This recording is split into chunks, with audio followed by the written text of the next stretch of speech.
দোলের দিন মানুষ একে অপরকে ধরে রং দেয় কেন? সৌহার্দ্য বজায় করে। সেদিনটায় মহাপ্রভু এসেছিলেন, প্রথমেই বার্তাটা দিয়েছেন, আমি কাউকে আলাদা রাখবো না, সবাইকে এক করে দেবো। হাড়ি মুচি মেথডম, কেউ আলাদা থাকবে না। জীবনের সব থেকে বড় কর্ম ব্রাহ্মণ হয়ে চণ্ডালকে বুকে জড়িয়ে হরিনাম দিয়েছে। আজ পর্যন্ত যেটা কেউ করেনি মহাপ্রভু করে দেখালেন। দোলের দিন এসেছেন কেন? পূর্ণিমার দিন চাঁদ যেমন বড় হয়ে ওঠে, আর সেই পূর্ণিমার দিনে মহাপ্রভু এসে দাঁড়িয়েছেন মানুষের দরজায়।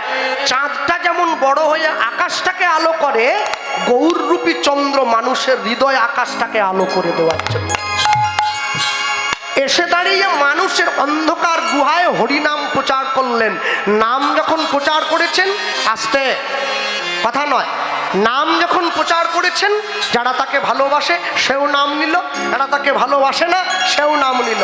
তাই যে পশ্চিম মেদিনীপুরে সে যে বাঁকুড়া জেলা পড়েছে, এই বাঁকুড়াতে বিখ্যাত একটা গ্রাম আছে, ছোট্ট গ্রাম, যে গ্রামটার নাম হচ্ছে বিষ্ণুপুর।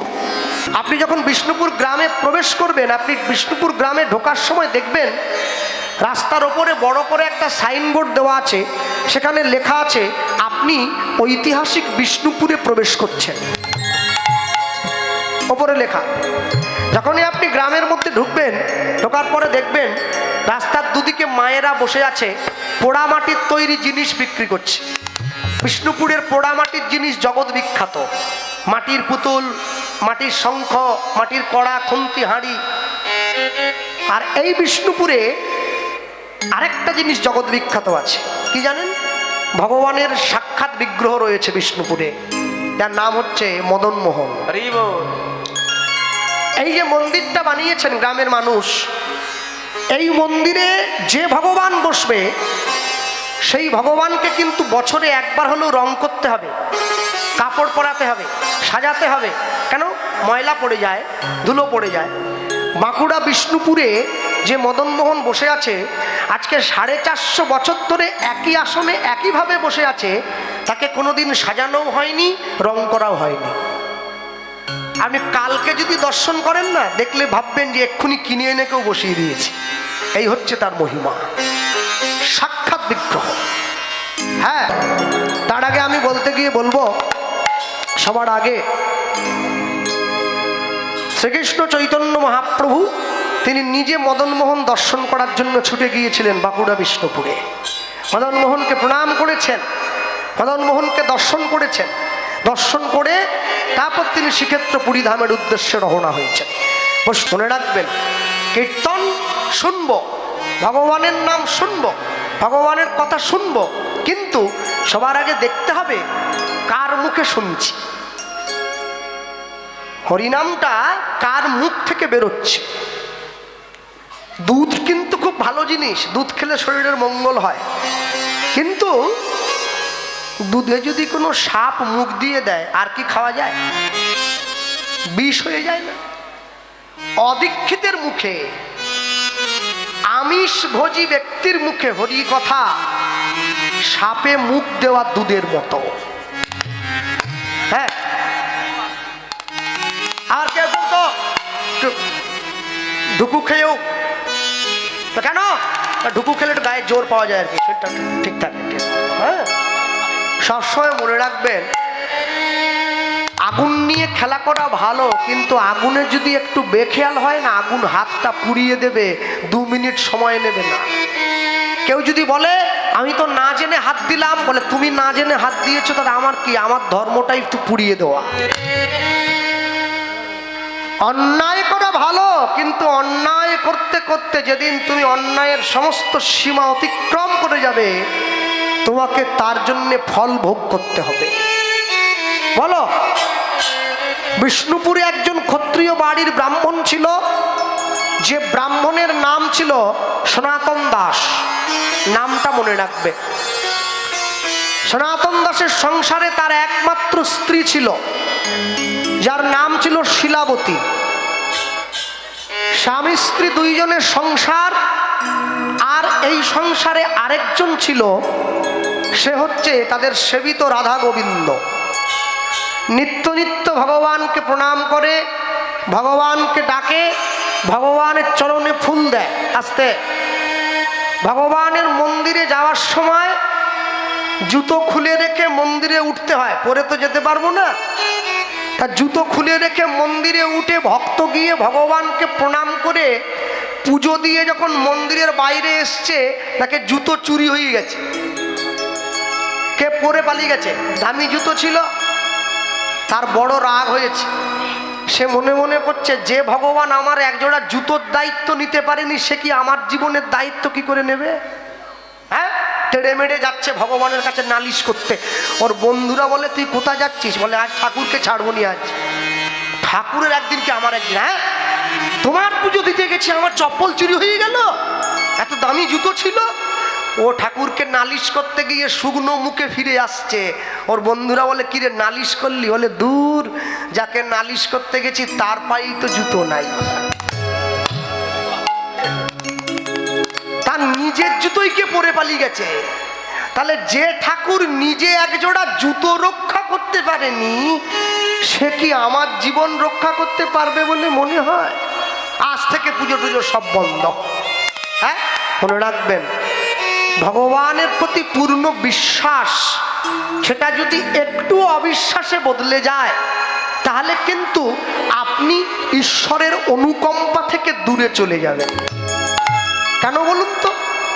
আজকে কীর্তন হচ্ছে, আগামী বছর কমিটির লোক যদি সিদ্ধান্ত নেয়, আমরা তো 25 বছর ধরে কীর্তন করাচ্ছি, 26তম বর্ষে গিয়ে প্রথম দিন কীর্তন হবে, দ্বিতীয় দিনে কোনো কীর্তন হবে না।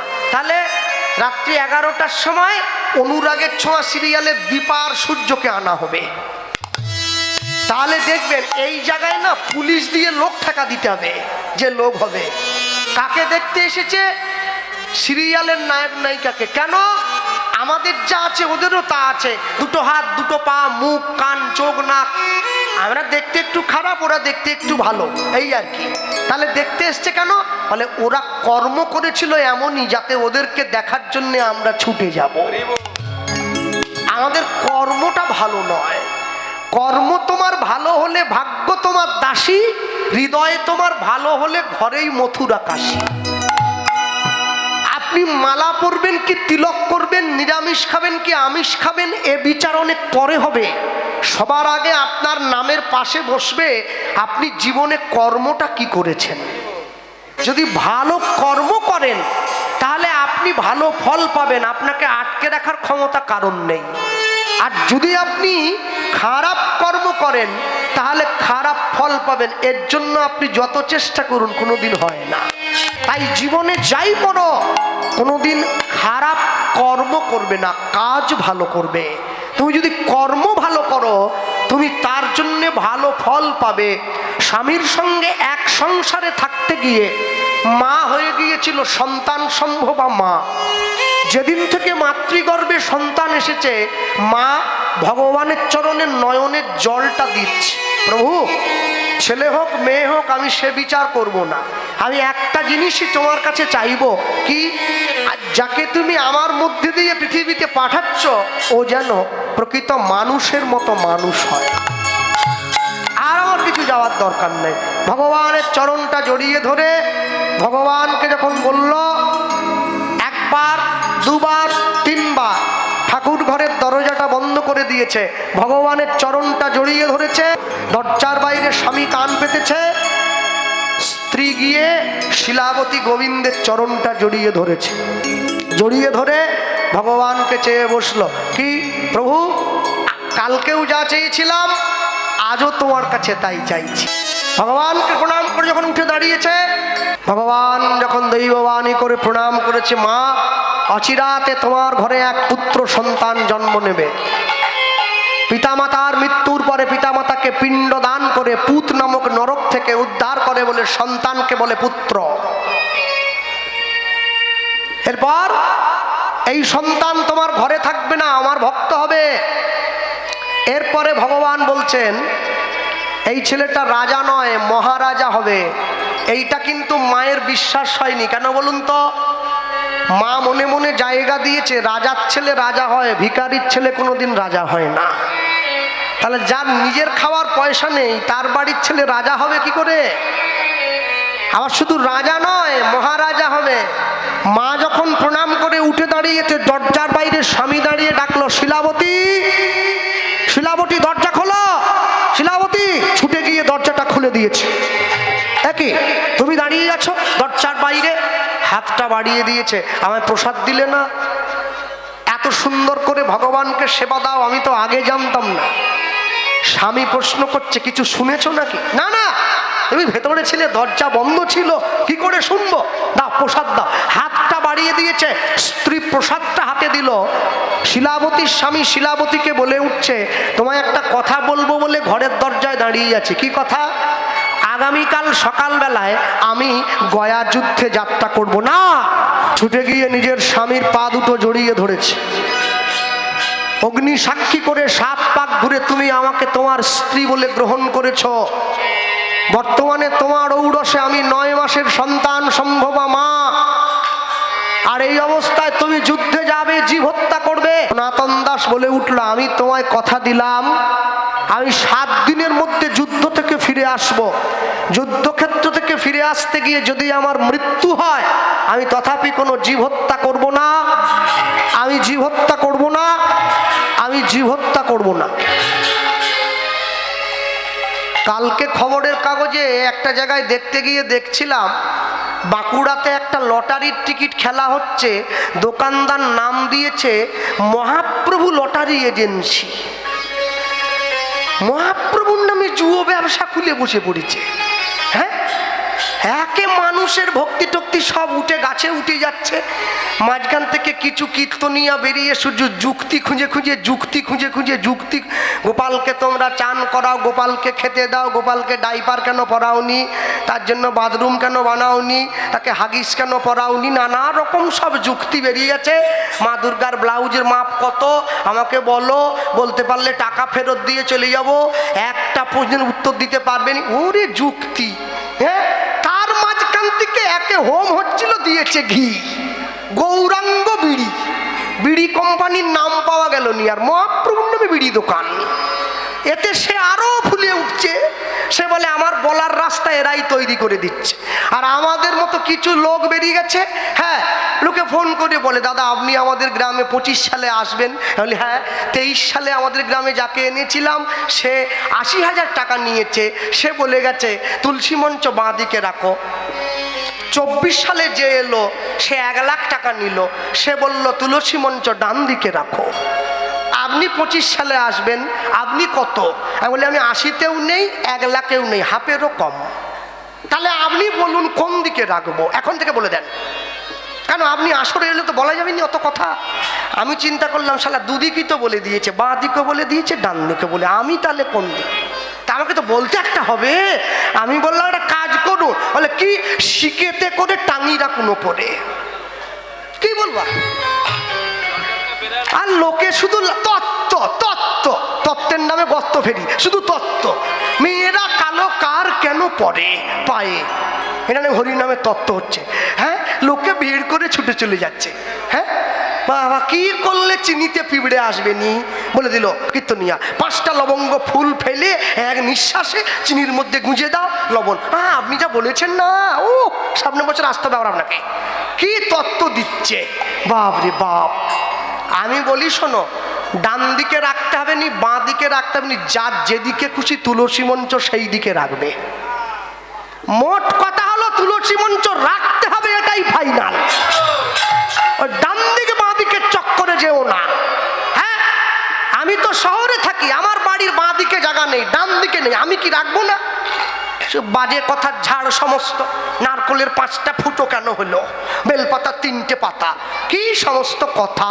ও, আর এইগুলো নিয়ে কিছু অসভ্য লোক তারা সুযোগ পেয়েছে, তারা বলে ভাঙিয়ে লাখ লাখ টাকা মানুষের মাথায় টুপি পরিয়ে নিয়ে চলে যাচ্ছে, নাকি বলে সমাজ সংস্কার করছে। সেটা সমাজ সংস্কার এ কথা? হ্যাঁ, যে কথা শুনলে মানুষের ভক্তি নষ্ট হয়ে যায়, সেই কথা তোমরা কান দাও কি জন্য? কেন কান দাও? নারায়ণের বাহন গরুর হলে কৃষ্ণের বাহনের নাম কি? ওই জন্য আমার বাবার কি? হ্যাঁ, কৃষ্ণের বাহন কি আমার বাবার কি? ওই জন্য সারাদিনের নাম কতবার করো? গুরু দীক্ষা নিয়েছ, নিরামিষ খাও, একাদশী করো, কৃষ্ণের বাহন খুঁজতে লেগে পড়েছে। ভারী আমার একবারে সমস্ত। ও যুক্তি নয়, ওটা হয়েছে অন্যজনের সঙ্গে চুক্তি, যাতে নষ্ট হবে মানুষের ভক্তি, বুঝলে? মনে রাখবে, কখনো এই সব কথায় কান দেবে না। আর সব থেকে বড় কথা কি মনে রাখবে, কোনো দিনের জন্যে কোনোভাবেই নিজের ভক্তিকে নষ্ট হতে দেবেন না। কে কি বললো ওটা শোনার দরকার নেই। আমার যাকে ভালো লাগে আমি তাকে ডাকবো। আমার কালীকে ভালো লাগে, আমার দুর্গাকে ভালো লাগে, আমার শিবকে ভালো লাগে, আমার পঞ্চাননকে ভালো লাগে, আমি ডাকি। আপনার ভালো লাগে না, আপনি ডাকেন না, তাতে আপনি আমাকে খোঁটা দিচ্ছেন কি জন্য? হ্যাঁ, আপনি পারবেন অন্য ধর্মের নিয়ে একটা বাজে কথা বলতে? পারবেন না, মনে রাখবেন। কিন্তু সব মুসলমান কোরআন পড়তে জানে না। আমি জিজ্ঞাসা করেছি অনেককে, ভাই কোরআন পড়তে জানো? বলে না। কেন? বলে কোরআন তো আরবি ভাষায় লেখা, ওটার জন্য মাদ্রাসায় ভর্তি হতে হবে, শিখতে হবে, তবে তো পড়বো। সব খ্রিস্টান বাইবেল পড়তে জানে না, ওটা ইংরেজিতে লেখা। কিন্তু হিন্দু গীতা পড়তে জানে, তাও বসে বসে গীতার নিন্দা শোনে। হ্যাঁ, আমেরিকার থেকে যারা ইস্কনে এলো হরে কৃষ্ণ বলতে পারে না, বলে হরে কৃষ্ণ হরে কৃষ্ণ বলতে পারে না, তবু বলে। আমি বলতে পারি কিন্তু বলি না। একদিন দুদিন করে 7 দিন কেটে গিয়েছে, স্বামী চলে গেছে। 8 দিনের দিন সকালবেলায় মা রান্না করে স্বামী আসার অপেক্ষায় বসে আছে। সকাল গড়িয়ে দুপুর হলো, দুপুর গড়িয়ে বিকেল হলো, স্বামী এলো না। সন্ধেবেলায় মা তুলসী তলায় প্রদীপটা নিয়ে দিতে যাচ্ছে। সন্ধেবেলায় মা যখন তুলসী তলায় প্রদীপটা নিয়ে দিতে গেল, মায়ের হাত থেকে সন্ধ্যা প্রদীপটা মাটিতে পড়ে গেল। অমঙ্গলের চিহ্ন প্রকাশ হলো। হিন্দু বাড়িতে নিয়ম আছে, সন্ধ্যা প্রদীপ নাকি মাটিতে হাত থেকে পড়ে গেলে সংসারে নাকি অমঙ্গল হয়, শোনা যায়। হ্যাঁ, 3 তলার চিলেকোঠেতে ঠাকুর আছে, তুমি নিচ থেকে শাঁখ বাজিয়ে দিচ্ছ, সিঁড়ি দিয়ে ওপরে যাওনি কেন? বলে ঠাকুর শুনতে পেলেই হলো। তাহলে ভাত বেড়ে রান্না করে তোমার সামনে এনে ঘুরি নিয়ে চলে গেলেই হলো। বলে তোমার পেটটা না গেল, ভরে তো গেল, দেখে তো নিয়েছ। ঠাকুর ঘরে লোকে যায় না। হ্যাঁ, এই যে মায়েরা প্রত্যেক দিন সন্ধে দাও না বাড়িতে, ভালো করে দেখবে। আমাদের বাড়িতে নিয়ম আছে, প্রত্যেক দিন সন্ধে দেওয়ার পরে বাড়ির বড়রা ছোটদের পায়ে হাত দিয়ে প্রণাম করে। হ্যাঁ, ছোটরা বড়রা পরস্পর পরস্পর, কিন্তু বড়রা প্রণাম করবে না, বড়রা আশীর্বাদ করে, ছোটরা প্রণাম করে। তা আমি বাড়িতে রয়েছি, গান নেই, আমি দেখছি আমার বোন আবার প্রদীপ হাতে নিয়ে সন্ধে দিতে যাচ্ছে। তা আমি বাড়িতে থাকলে বাড়ির লোকের একটু সমস্যা হয়, বুঝলেন? কেন? ওরা নিজের মতো করে চলতে পারে না। খাটের ওপরে বসে মুড়ি নিয়ে খাবে, ডান হাতে ভাত খাবে, বাঁ হাতে জল খাবে, এই যে পারে না করতে। ওই জন্যে আমি যখন গান থেকে বাড়ি যাওয়ার সঙ্গে সঙ্গে, কিরে আবার কবে যাবি রে? কি লোক ডেলি ডাকবে আমাকে নাকি? এ লোকের টাকা বেশি হয়ে গেছে। আর যেদিন গানে আসবো সে একটা ব্যাগ তুলতে 5 জনে, দাদা ঠিক আছে 20 দিন পরে আসিস, মানে বিদায় করছে, বিদায় করছে। হ্যাঁ, সে টাটা গাড়ির সামনে এসে। হ্যাঁ, তো ও যখন সন্ধে টন্ধে দিয়ে আমাকে প্রণাম করতে এসছে, আমি বারান্দায় বসেছিলাম, ওর হাতটা ধরে নিয়েছে, ও বুঝে নিয়েছে কিছু একটা ভুল হয়ে গেছে। ও আমাকে বলছে, এই তো আবার জ্ঞান দিবি তো? বলি না না, তোকে জ্ঞান দেবো? আমার ঘাড়ে মাথা কটা রে। হ্যাঁ, রাবণ হলে ফেল হয়ে যেত, আমি তো মানুষ, জ্ঞান দেবো না, তবে একটা ভুল ধরিয়ে দেবো। হ্যাঁ বল। আমি বলছিলাম কি, তোকে যদি একটা এঁঠো থালায় সব সময় খেতে দেই, তুই খাবি? ও বুঝতে পারছো না কথাটা। সন্ধে দিয়ে প্রণাম করতে এলাম, থালা করতে গেছে বললো। আমি না, জিজ্ঞাসা করছি। বলে না, হয় নাকি? ধুতে হবে, থালা পরিষ্কার করতে হবে, তবে তো দেবো। আর তুই যে একটা এঁটো শঙ্খ 5 জায়গায় বাজালি, তাকিয়ে আছে মুখের দিকে, কি বলছিস? হ্যাঁ, আমি দেখলুম তো, তুই যে শাঁখটা নিয়ে গিয়ে তুলসী তলায় বাজালি, মুখ দিয়ে বাজিয়েছিস, এঁটো হয়ে গেছে। সেই হাতেই ঝাঁঝ ঘন্টাটা ধরেছিস, ওই শাঁখটা নিয়ে গিয়ে আবার মন্দিরে বাজাচ্ছিস, ওইটা নিয়ে গিয়ে ঠাকুর ঘরে বাজাচ্ছিস। একটা এঁটো থালায় কতবার দিবি ঠাকুরকে? বলে এটা কোন বইতে লেখা আছে? মানে কোনো বইতে লেখা নাই, বিবেককে একটু প্রশ্ন কর না। সবসময় কিছু বইয়ের, সবসময় বই বগলে নিয়ে ঘুরবো নাকি? হ্যাঁ, যুক্তি খুঁজলে হবে? যুক্তি খুঁজলে হবে না। আপনার মা আমার মা, কি তাই তো? আপনার ভাই আমার ভাই, আপনার বোন আমার বোন, আপনার বাবা আমারও বাবা, আপনার বউ। যুক্তি কি বলে? যুক্তি যুক্তিতে কি বলে? আপনার মা যদি আমার মা হয়, আপনার ভাই যদি আমার ভাই হয়, আপনার বোন যদি আমার বোন হয়, তাহলে যুক্তি দিয়ে ধরলে আপনার বউ মানে মেরে একবারে হাড় ফাট ইয়ে আর কি নাকি? হ্যাঁ, সব জায়গায় যুক্তি খুঁজে বেড়াচ্ছ তুমি, বিরাট একবারে তুমি। হ্যাঁ, মনে রাখবে ভক্তমণ্ডলী মায়েরা সব সময়ের জন্যে। তা কি করবো? আরে শোন, অত কষ্ট করতে হবে নি, হাতে একটা ছোট বাটিতে জল রাখবি, যত জায়গায় শাঁখটা বাজাবি একটু করে জলের ছিটে দিয়ে নিবি। ও তখন ঘুরে আমাকে প্রশ্ন করছে, তাহলে মাঘ মাসে কি হবে? তো শীতকাল, অতবার বাটিতে হাত ডোবাবো না, ঠান্ডা জল। সব থেকে বড় কথা, আমার নেল পালিশের কি হবে? উঠে যাবে। আর এখন তো মেয়েদের হাতে নেল পালিশ মানে 10টা আঙুলে 10 রকম কালার, যেন এশিয়ান পেন্টসের অ্যাডভার্টাইজ করছে, নীল, লাল, হলুদ, সবুজ। হ্যাঁ, ও বাইরে রং দিয়ে বুঝিয়ে দিয়েছে। আমার বাইরে যদি এত রকম রং থাকে, তাহলে ভিতরে কত রকম রং একবার ভেবে দেখো। হ্যাঁ, আমি বললাম তাহলে এত কষ্ট করতে হবে নি, সব জায়গা প্রদীপটা ঘুরিয়ে শেষে গিয়ে এক জায়গায় শাঁখটা বাজিয়ে দিবি। ও টপ করে আমাকে প্রণাম করে বলছে, এই জন্য তোকে একটা চকলেট আমি বেশি দেবো, তোকে এত ভালোবাসি আমি। কেন? বলে আমার খাটনি কমে দিয়েছিস, অতবার ফুক দিতে হবে নি, সব জায়গায় ঘুরিয়ে একবার ফুক দেবো, বাস। হ্যাঁ, ভগবানকে একটু প্রদীপ দিয়ে শাঁখ বাজাবে, সেটাতে ওর কষ্ট হচ্ছে, সেটাও কমে দিতে পারলে ভালো হয়। মা যখন তুলসী তলায় প্রদীপটা নিয়ে দিতে গেল, মায়ের হাত থেকে সন্ধ্যা প্রদীপটা পড়ে গেল। লোক মুখে সংবাদ এলো, মা শিলাবতী, 7 দিনের গয়া যুদ্ধে তোমার স্বামী তোমায় ছেড়ে চিরবিদায় নিল। দয়াময়, বিরাট বড় বিশ্ব ব্রহ্মাণ্ডে মা একা হয়ে গেল। ভগবানের কাছে গিয়ে ভগবানের চরণটা জড়িয়ে ধরেছে, আমি কোনোদিন তোমায় কষ্ট দেই নাই, আমি কোনোদিন তোমায় ব্যথা দেই নাই, কোনোদিন তোমায় দুঃখ দেই নাই, তবে কেন আমার জীবনের একমাত্র অবলম্বন তুমি কেড়ে নিলে? হ্যাঁ, পাড়ার লোকেরা মাকে আশ্বাস দিল, মা এই জগতে যার কেউ নেই তার নাকি ভগবান আছে। আজ থেকে যেখানে কীর্তন হবে তুমি শুনতে যাবে, সে তোমায় পথ দেখাবে। একদিনকে পাড়ায় কীর্তন শুনতে গিয়ে মা শুনছে, আষাঢ় মাসে জগন্নাথ দেবের রথের উপরে কেউ যদি জগন্নাথ, বলরাম, সুভদ্রাকে দর্শন করে, সে তার মৃত্যুর পরে নাকি জগন্নাথের চরণে গিয়ে ঠাঁই পায়। পাড়ার লোকদের সঙ্গে করে মা জগন্নাথ দর্শনে যাচ্ছে।